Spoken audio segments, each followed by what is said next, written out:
akkuma na argitanii dhiifama naa godha malee bu'aa oleen dhufe viidiyoonii kaleessa dheengadda hojjedhe sananii deeme ilaalaa olee dhufe jechuudha. Viidiyoon kaleessa dheengadda hojjedhe viidiyoon fayyoo irratti hojjedhe har'a piraankiidha isheen naan jettee natti himtu sananii dhaqee ilaale jechuudha. Hamaan dubbadhee akkamittiin dubbadhee laata viidiyoo sana guutummaa fattashee ilaaleetanii dhufe jechuudha. Maaliif piraankiidha naan jettee jechuudha. Namni waan sobe itti fakkaate viidiyoo waasaappi illee isinii waraabee jira. Hiriyoonni koo warroonni keessan na gaafatanii bakka sabboontu nama akkasiitii namaa gootee kaatee deebite odeessitii naan jedhu jedheetanii callise jechuudha. Callisee dhiisee lakki piraankiidhaan jedheen. Ijoolleen natti siqaniini piraankiidha waan akkasii miti jedheetanii itti meechuudha.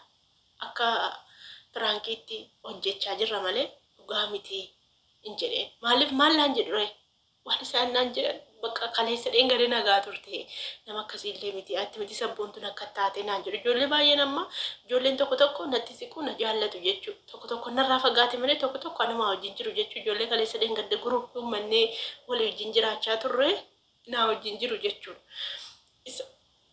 Isaan kanan qaanfadhee jechuudha. Gaafa fayyoon ol baatee akkas naa gootee kaatee naa laattee kaatee na keessaa baafti na oqifte jettu walla mataan koo bakka hin jiru wallaale numan gaggabe du'e bakka hin jirus na wallaale waan hin jedhus na wallaale san ol ba'ee dubbadhis bakka kana jechuun wallaale namni maallaan jedhare nama guddaadha bara.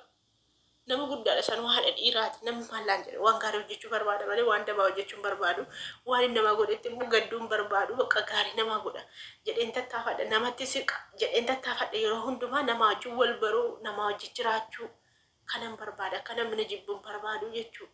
Kanatti boo'aa oleen dhufe jechuudha. Amma badaan dubbadhee laataa isheen anaaf gaarummaa yaaddee bakka sammuun koo waa meeqana yaade sammuun koo akkamitti akkas naan jetti. YouTube magana ciraasee dhiiseerra barri sabboon turatti viidiyoo gadhiisaan jiru akka duraan hin agarree maa bas maqaa fadhee dhiistu dhugaan.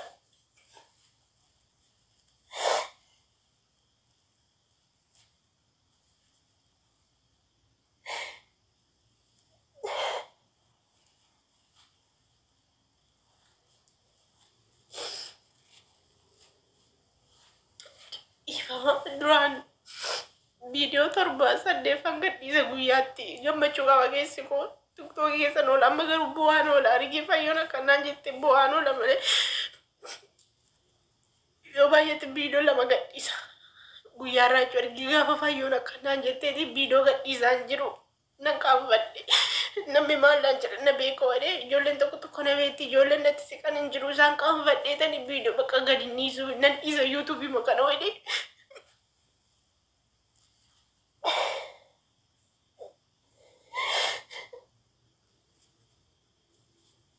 Iya boom barbaanne ani dhugaa boom barbaanne. Bas gammachuun na boosisa amma gaafa isin piraankiidha naan jettu gammachuun na boosise ijoollee baay'ee dhufe maa akkana jettaati maa akkana taata. Baaliidhaati duraan gaariin turre nama gaariidha jennee si eegaan turre akkamittiinitu nama deemte walitti naxxanaan jette haadha eebbootti dhugaa nanaasaa garuu haadha eebbootti.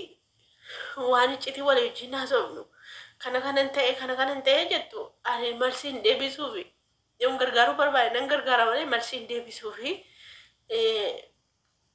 homaa icciti walitti himnu isuma yuutuubii irratti argee koomentii barreessuuf malee homaa waan walitti himnu qabnu isheen bakka ajandaa kana uummatteetu iccitiin abbaa eebboollee bira jira jette achumaan bakka nan gaddee miti nan bu'ee nan maraadhe kaleessa dheengadda madaan qaba waan akkasii sapiraayizii nama godhe. Sanin booddee attam sapiraayisii na goota naan jedhe abbichi biloogii na godhe kaleessa dheengadda birrii guddaa natti baasee sapiraayisii na godhe abbichi achumaan ani immoo mana madaamii keessa daladdii miidhamtee jirti deebisuufi qaba nuti tokkuma waan ta'eef anillee gammachiisuu qaba seelli na gammachiiste jedhe gammachiisuuf yaade godhe waan hin godhe achumaan biloogii na goote aarte. Isa madaan qaba ammas fayyoon immoo kana natti dhuftu bakka wallatti fakkaatee hedduu tokko hin gadde dhugaa rabbii kanaaf jennaan dhiifama naa godhaa fayyoo ani viidiyoo koo keessa deemeen fattashee dhufee keessaan dubbiseen dhufe ammoo waasaappi irraa walitti haasofne irraa ani nan sobe naan jette isheen baay'ee gadditee nan boo'ee naan jette miidiyaa irratti hin boonye nan dhofadhe malee keessaa nan boo'ee nan maraadhee naan jette jiraallee firaankii godhe sababii kanaatti ani si guddisuu barbaadeetan malee kanaafi miti naan jette bakka boo'ichaaf walitti deebisuu dadhabne jechuudha. Bakka ningammade dhugaa rabbii ani bar dhugaadhaan see yoom dhugaan kun haa baha jedhe mucayyoo tokko baay'een jaalladha. Hiriyaa kuma taatee walitti sidha baay'een jaa ishee faa maallaan jettiin jedha dhugaa rabbii maallaan jettii. Gaafa isheen akkanaan jetti bakka mana fayyuu deemtee dhaggeeffatti anallee deemtee dhaggeeffatti boossi bakka dhuftee dhiisii bakka irra darbii namatti naasa'ini maal ta'ii yuutuubii makana jala deemtee koomentii namaan barreessineet ani koomentii namaan barreessu nama gawaan gaarii dubbate malee zim jedhee ilaalee darbaa. Malee akkasii bakka fayyootiyyaa hedduu tokko galatoomii haadha eebboo hedduu tokko galatoomii rabbiin yaadaaf muraada keessan isiniif haa guutu akkasii yaadnaa yaadda kana rabbiin isiniif haa yaadu ulfaadhaa jiraadha. Anis bara haadhuma hiyyeessaan gargaara jedheetanii gaafan biyya galu xiqqoo akka biyya ormaa jirtu kana miti maallaqi nama harkaa dhibaa inni kaanuu kassaree biyya ormaatti deebi'aa jira. Ammas taa'ee birri 200 ta'uu 150 ta'uu yeroo hunda damosa korraa hiyyeessaaf nan kennaa fi nan gargaara jechuudha. Ofiyyuu mana madaamii keessa taa'ee ofiyyuu rakkachaa rakkattuudha namni mana madaamii keessa taa'u otoo of danda'ee tangalaa anu jireenya kun jijjiirradha deenta. Isuma kanarraa isuma nyaadhee bulu gaafa namni aga bubbula jedhu immoo yaadeetanii kenna jechuudha. Kanaaf amma nama asitti nu barate kuni gaafa biyya gallu immoo hin dhibaadheetanii viidiyoo asirratti daddalagee birriin asirraa kaffalamu hiyyeessota gargaaraa nama rakkate nama waan nyaatu dhabee waan dhuguu dhabee nama humna hin qabne jira haadholiin keenya nama dalagachuu hin dandeenyetu jira isaan gargaaraa jedheeta yuutuubii inni kan kooti yoo ana ammataa kiyya soogidda ta'uu shunkurtii ta'uu gatii ibsaa ta'uu yoo ana gargaare inni kan mucaa kooti immoo yoo mucaa koo gargaare daftara isaa uffata isaa gargaare isa kana immoo hiyyeessaaf kenne bakka jiraanne kanuma jireenyi kanuma yoo namni immoo si biraa rakkate yoo namni si biraa beelee immoo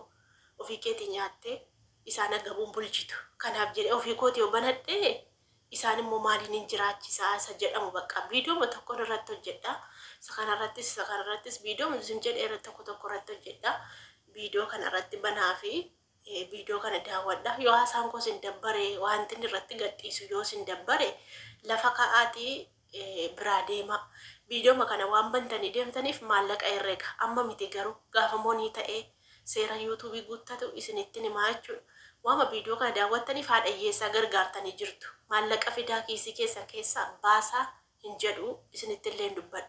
Viidiyoo kana duwwaa gaarii isaa ta'uu badaasa ta'u ani badaa irratti gad hin dhiisu waan gaarii haa ta'u fideesni gad dhiisu isin dabbara nan beekaa hojii mana madaamii ittiin fiddu ittuma banaa biraa deemaa bakka itti banaa biraa deema kanaaf fayyoon kiyyaa na gargaaruuf jetteetu arrabsamtee baay'ee madooftee dhugaa koomentii see jala deemeen ilaalaa ijoolleen keenya bakkaatu nu batinitu nama arrabsu garaansee baay'ee namaaf jettee akkasitti arrabsamtee dhiifama guddaa sanaa godhi fayyooti yasiin jedha anillee bar sin arrabsine natti fakkaata laa waan si arrabse miti irreebuu jiraanii abbaan kan rukutuun jedhe malee san waan qoosaan jedhe malee garaarraa fudhadheen jennaan dhugaa namni na jibbee waan akkasumatti nama jaalladha dhugaa ijoollee warra mana koon dhufne nan jaallanne yoo amma isaanii dhaqeef hin daawwadha dhugaa rabbii koomentii barreessuuf baadhu viidiyoo isaan ilaalee fi itti baneef hin biraa deema dhugaa isaan warra na jibbuyyuu jechuun ijoollee baay'ee na jibba sababii garee uummanne garee keessatti ijoollee wal lolti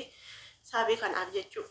Kanaaf fayyooti galatoomi rabbii yaadaaf muraada keessiif haa guutu otootti yaadin otootti hin beekin waan itti yaadde rabbiin hunda isaasiif haa guutu haadha eebbooti rabbii yaada keef muraada keessiif haa guutu ijoollee kee rabbi fayyaa godhu mucaa kee illee rabbi fayyisee nu haa gammachiisuun siin jedha eebbifamaa jiraadha rabbiin bakka sin jirtanitti nagaa fayyaa siniif haa kennu siniin jedha. Hordoftoota koo dhiifama naa godhaa galatoomaa sabiskiraabii gochuu hin dagatina laayikii illee godhaa yaada asirratti yoo na jajjabeessitanii yaada jajjabinaa godhaa sinin jechuu barbaada warroonni viidiyoo dalaguu dandeessan immoo viidiyoo dalagaatii naa ergaa asirratti maxxansaa sinin jechuun barbaada ulfaadha galatoomaa waan hin jedhu qabu.